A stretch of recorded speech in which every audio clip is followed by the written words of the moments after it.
chapter 1, verse 23 says, "Look, the virgin will give birth to a son, and they will call him Emmanuel," which means what?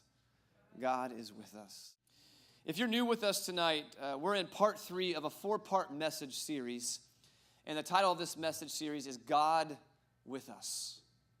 We've been talking about God's presence in different seasons of life because we experience God in different ways based on what's going on in our lives.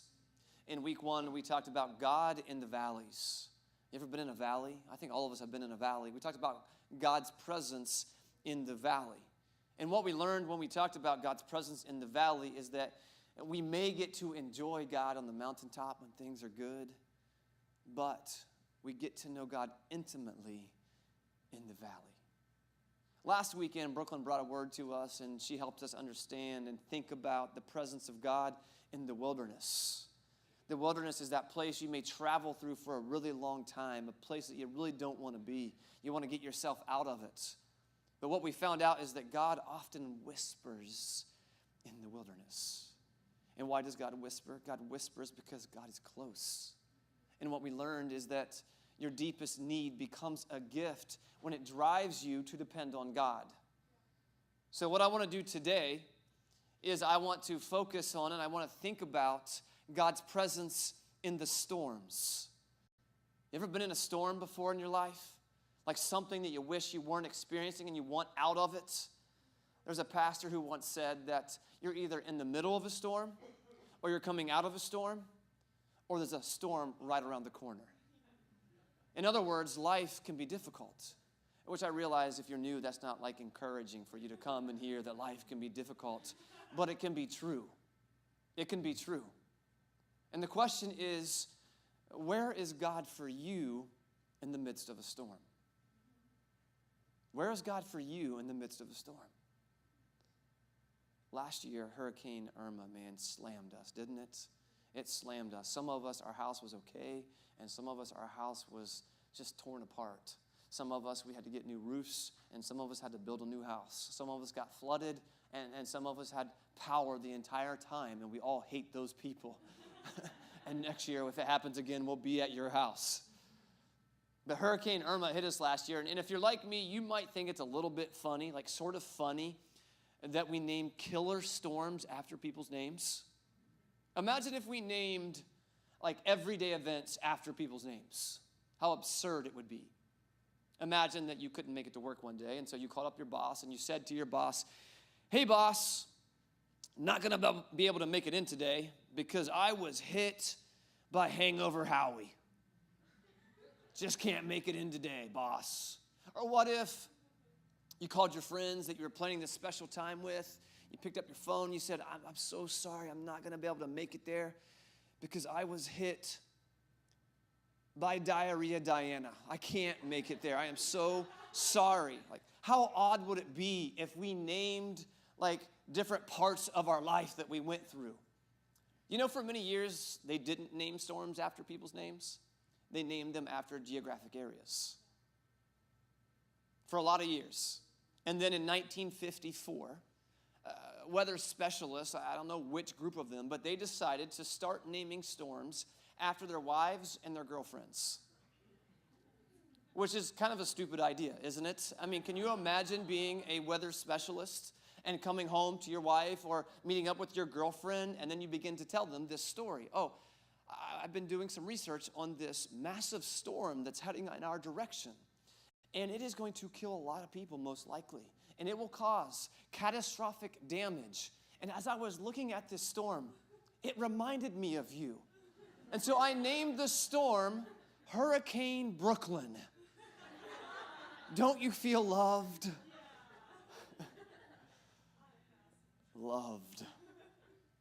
Well, for 25 years, they named storms after only females.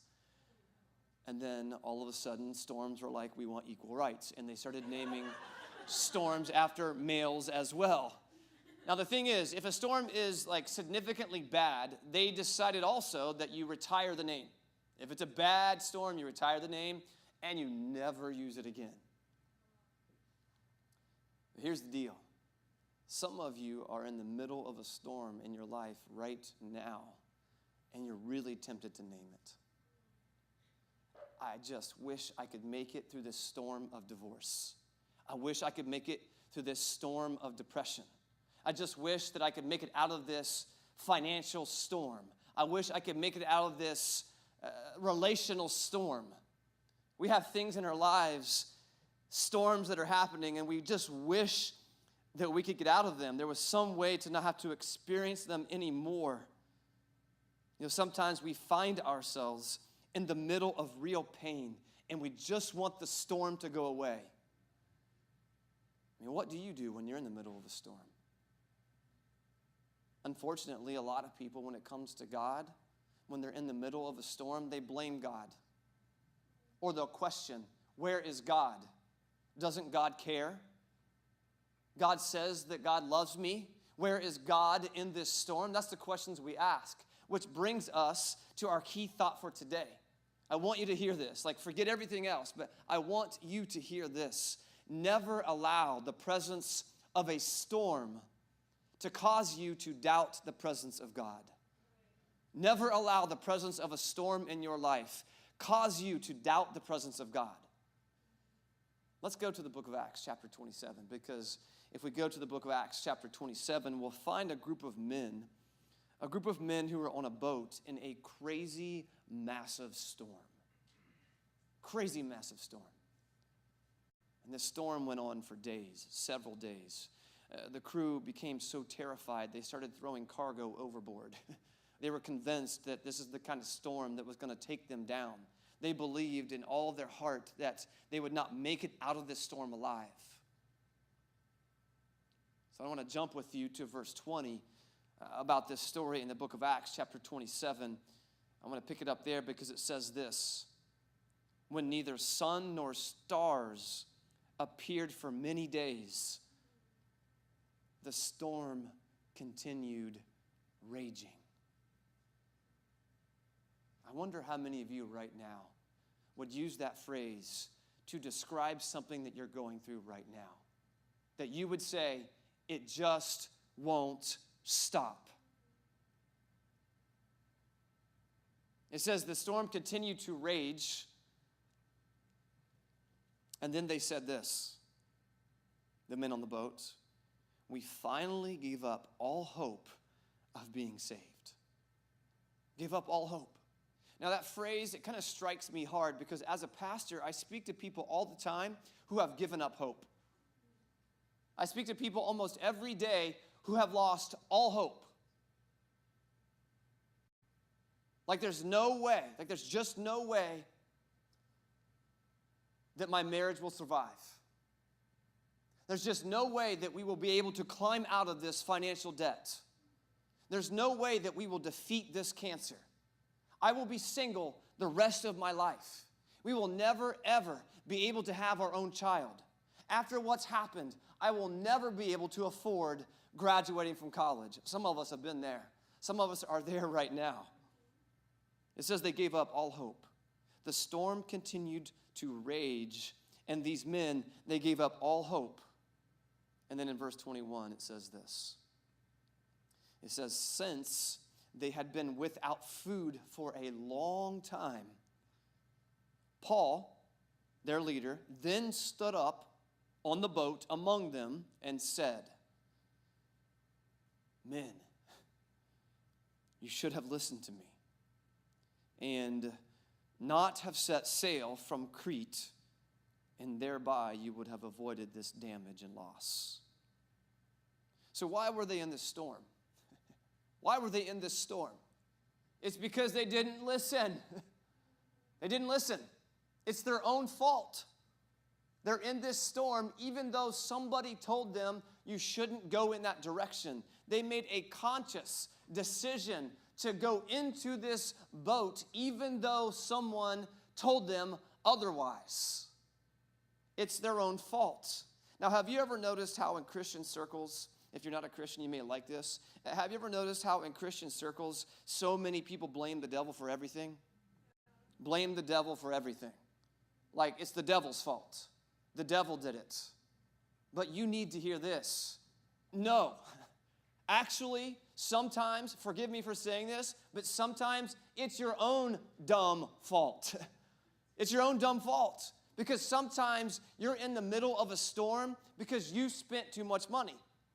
Sometimes you're in the middle of a storm because you let your emotions get the best of you.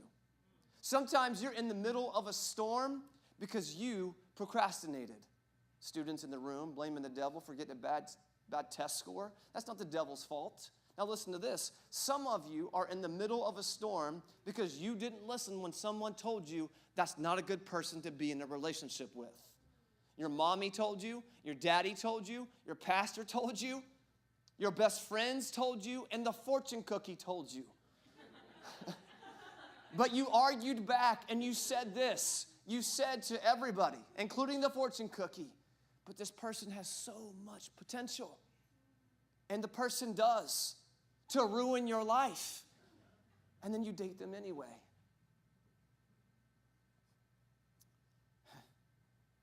Sometimes you're in the middle of a storm because it's your own fault. And maybe that's why these guys on the boat gave up hope. Maybe they gave up hope because it's easier to believe that God will get you out of a storm when God put you into it, but much more difficult to imagine God getting you out of a storm when you put yourself into it.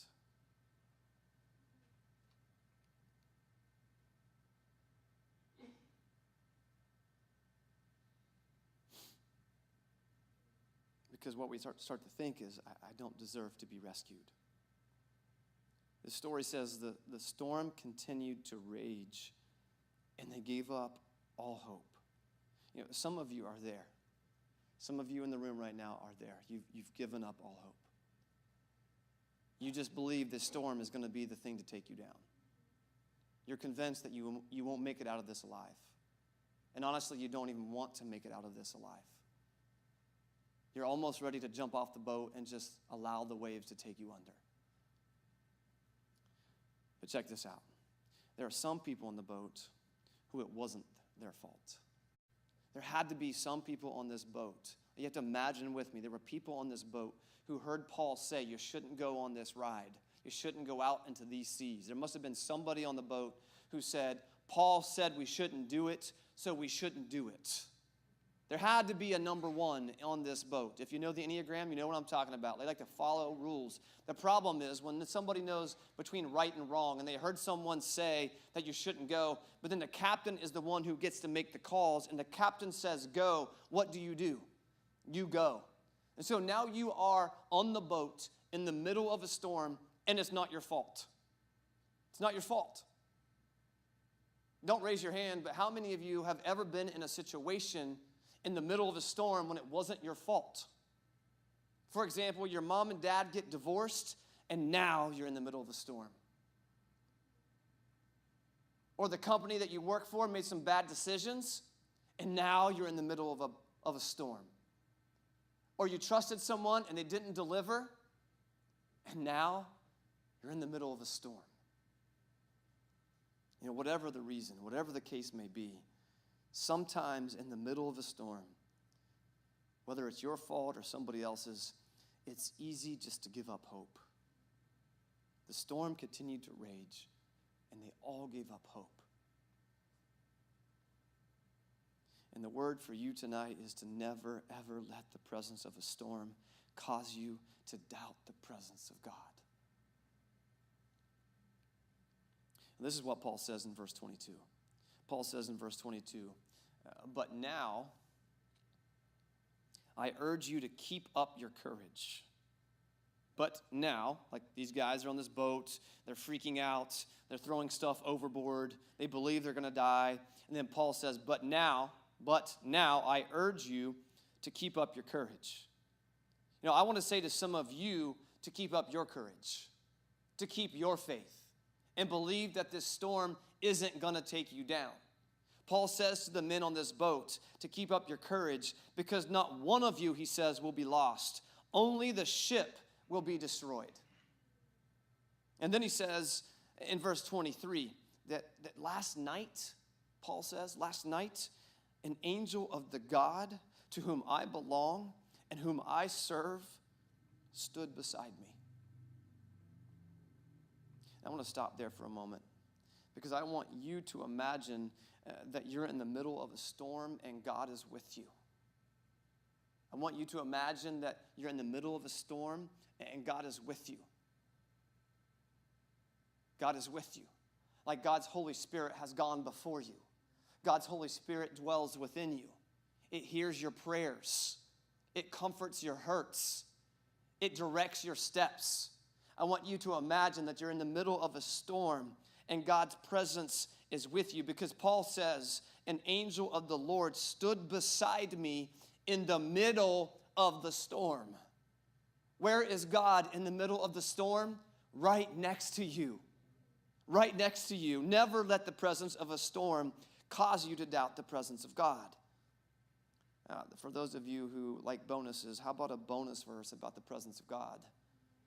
Because this is what Paul says to Timothy in the book of 2 Timothy chapter 4, verses 16 and 17. Paul says, everyone else deserted me. No one stood by me. But the Lord stood at my side and gave me strength. You know, some of you, you're going to realize this about your own life. You're going to realize that in what you're going through right now, God hasn't left you. God is still with you, giving you strength. And when you realize God is with you, it will change your posture. It will change your mood. It will strengthen your faith. It will redirect your mindset when you realize that God is with you. When you realize that God is with you in the presence of the storm, that God is right beside you, it changes how you ride out the storm. Because it's no longer about the storm, it's about who's with you in the boat. As a matter of fact, in the New Testament, there's a powerful story about the disciples being in a boat in the middle of a storm. And Jesus is in the same boat with them. But Jesus isn't afraid. So what is Jesus doing? He's sleeping. Now, it doesn't tell us if it's in the middle of the night or he just likes to take a nap. I don't know which one. But Jesus is down below sleeping, and everybody else is on deck, and they're freaking. You know, they do what most of us would do in the middle of a storm. How many of you freaked out? I do want to see your hands on this. Just see who can admit some real stuff right now. How many of you freaked out when Hurricane Irma was headed toward Lakeland? How many of you freaked out? You all were freaked out. Come on, Brooklyn was the most freaked out. She hid my kids in the toilet. Like she drained the water out and literally put them in the toilet. She did not do that. There were people who were freaking out. That's what happens. This week when we were having our kids at school, I guess there was a big storm coming yesterday. I didn't realize this. But Polk County school system sent us a message in our email and on our phone warning us about this scary storm that is coming. And I was like, is there a hurricane that I don't know about? Like, we can take hurricanes. Like, what storm are they talking about? And they warned us. We just want you all to know that we're taking precautions, and we will be safe with your kids, and we'll be watching the track of the storm. And I'm like, what storm are you talking about? That's just rain. Like, there's just some rain and some wind. There's no hurricane behind that. And they're talking about tornadoes and all this stuff. And then later that day at school, they sent us another message. And they said from the Polk County School Board. Now, if you're on the school board, I'm not cutting you down. I'm just saying I didn't see the effects of this storm coming this way. But they sent this message, and they said, all after-school activities will be canceled today, including after-school care. Now, my kids don't go to after-school care, but I started to imagine if my kids were in after-school care and they were canceling it, and I have to figure out after-school care for my child in the middle of the day while my wife and I are working, I would be so upset. I would be freaking out. For whatever reason, people yesterday in this county were freaking out about this storm. That's what we do when a storm comes. And these disciples are freaking out. They're saying, this is crazy. We're going to die. Where's Jesus? Doesn't he care? Why is he sleeping? Is he going to save us Is he going to do something about this? And then Jesus wipes his eyes, takes his pajamas off and puts his regular clothes on, his boat shoes, puts his sunglasses on. He comes up. He's like, guys, why are you so afraid? And then he says those words that maybe many of you have heard before. He says, peace, be still. And the storm stops, and they experience peace. But why? Because Jesus is with them. Because Jesus is with them. It's the only reason why.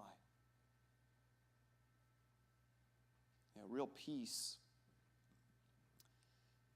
is not found in the absence of a storm. Real peace is found in the presence of Jesus. Real peace isn't found in a trouble-free life. Bad news, you'll never have a trouble-free life. And if a pastor tells you that, it's bad theology. You will never have a trouble-free life. God did not promise a trouble-free life. Actually, Jesus said, come follow me. And when you come follow me, guess what's going to happen? You're going to have to pick up my cross in order to follow me. Like nobody promised in the scriptures that we will have a trouble-free life. But let's look again at verse 23 because I want you to see what Paul says. Paul says, as I read before, last night, an angel of the God to whom I belong and whom I serve stood beside me and said, do not be afraid, Paul. You must stand trial before Caesar. And God has graciously given you the lives of all who sail with you. In other words, what it's trying to say is, Paul, you can't go down in this battle because God has more battles for you to fight. And some of you need to hear this about your own life. You can't go down in this storm because God has more for you to do. God's not finished with you yet. Listen to this. If you're not dead, then you're not done. There's more people for you to love. There's more opportunities for you to serve. There's more ways that God wants to use you to be a blessing. Hey, listen, this ship may be going down, but this storm will not take you out. In fact, God will use what you learn in your storm to help you, to prepare you to help others through their storm. Did you hear that? God will use what you learn in your storm to prepare you to help others through their storm, which means there's purpose in your storm. Now, God didn't put you in it, but God can bring purpose out of it. What's happening is God is able to strengthen you and deepen your roots so that one day you'll say, I've been through a storm like that. I've been through a storm like that. You see somebody else going through troubles, and you'll say, I've been through troubles like that. You'll see somebody experiencing something negative, and you'll say, I've experienced that too. You'll see someone like ready to give up, and you can say, I was ready to give up too. You can say to people, we survived. We survived brokenness in our marriage, and you can survive it too. We overcame financial hardship. You can climb out of debt as well. I was in bondage to this or that, and you can be set free too. Verse 25, it says, Paul says to the men, after all the other things that he says, so keep up your courage, for I have faith in God. So I want you to say it aloud. What do they have faith in? I have faith in God that what? That it will happen as God has told me. My faith is not in what I see. I have faith in what God says. My faith isn't in the boat. It's in the one who commands the wind and the waves. I have faith in God that God will see us through, that God will be my deliverance, that God will provide, that God will bring healing, that in the middle of the storm, I can and I will experience peace. Is there anybody in this room who wishes they had peace in their life right now? Some of you, you want it so bad, and you haven't had it for so long, you don't believe you'll ever experience it again. And you think this storm will rage the rest of your life. But what God is saying, if you're in the middle of the storm, I am right there with you. I'm right there with you. And I can call peace to the storm. With just the words of my mouth, I can call it to calm. And you can find the peace that you're looking for. Bring you back to what really is the bottom line. What's really the bottom line is that you can't control when a storm blows up. You can't control how severe the storm is. You can't control how long the storm lasts. You can't control what people say about you. But you can control what you believe and where you put your faith. You know, my faith is in God. And why is my faith in God? It's because God is with us. We could even say this: even if I lose my job, even if my relationship does fall apart, even if the economy gets shaky, I still will not be afraid. Why? Because God is with me. God will never leave me nor forsake me. God is my safety, my strength, my comforter, my source, my redeemer, and my righteousness. God is the bread of life, the living water that quenches my thirst, the guide who directs my steps. I don't have to be afraid because peace is found in the presence of Jesus, and Jesus is with me. Jesus is with me. Because in the book of Matthew, chapter 1, verse 23, it says, look, a virgin will give birth to a son, and they will call him Emmanuel, which means God is with us. True peace is found in the presence of Emmanuel. That's what Christmas is about. That's what Christmas is about. Emmanuel, God with us, the incarnation, God coming to earth. So I hope you will hear this. The storm will not take you down. You can be at peace because God is with you. Will you stand with me?